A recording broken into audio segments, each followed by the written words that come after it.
Alright, welcome to another Drew's Brew Reviews, offshoot of Pints of Interest. I'm here with my friend Ken, and we're here to talk about two very specific beers. One that I know I love personally very much, and another one I hope to love just as much as I love the original. I was able to get a bottle of Southern Tier's Warlock. I guess this would be the primary review here for Warlock from Southern Tier. This is a beer that's from their Blackwater series. It's brand new for this year, for 2013. This is a counterpoint to the Pumking, so it's kind of the darker brethren, but meant to go along with Pumking. Pumking and Warlock are brewed by Southern Tier. Pumking is an Imperial Pumpkin Ale, while Warlock is an Imperial Stout. Both beers are 8.6%. Pumking I paid $14 for, Warlock I paid $10 for, and both beers are available seasonally in the fall. Ooh yeah! So we're going to be actually looking at these beers here. As I only have one goblet, chalice really is what I'm going to be drinking the Warlock out of, and then we kind of have like a water goblet that we're going to be drinking the Pumking out of. So we're going to go ahead and give these a try and just kind of give our overall opinions as far as which one maybe we prefer. And as I already mentioned, Pumking for me is one of my absolute favorite pumpkin beers, might be my favorite, so we're going to see if Warlock can live up to it.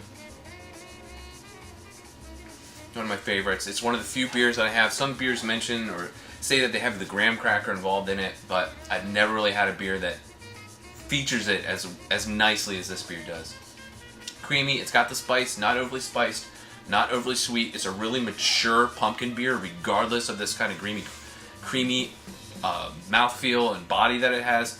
And then it also has that kind of graham cracker note in there, and it's just a really, really good pumpkin beer. Where this lacks the spice, it does give you that creaminess. I mean, it's this graham cracker, this cream, this thing that you don't see too often, or you don't taste too often in a beer. It's just kind of wonderful. Yeah. Quite a good beer, as you mentioned. It does have a little bit of a weedy grain kind of backbone to it, but the pumpkin that's there and that creaminess and the graham cracker really enriches it and makes it a really full-flavored, awesome. Fantastic beer for the winter. The slightly heavier alcohol in it makes it a great drinking beer for out on the porch or something as the leaves are turning and it gets just a little crisper out. Awesome beer to have. All right, so what we're going to do, though, is compare it then to the Warlock that we have here. This is the first time that I've ever had it.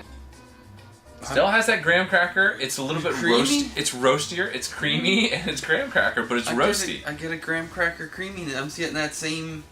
That has a much more roasty kind of molasses that comes through, which is a nice really take on this. There's a slightly more burnt quality to this, and there's a slightly more vanilla quality to that. Right. To the Pumpkin's got a little bit more vanilla. This has a little bit more dark roasty.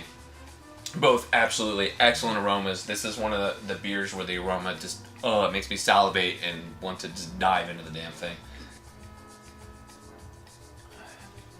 Not an antithesis kind of thing. It is a complement to it. It's like it's the evil version of Pumking in a way, but with the same alcohol. It's quite nice.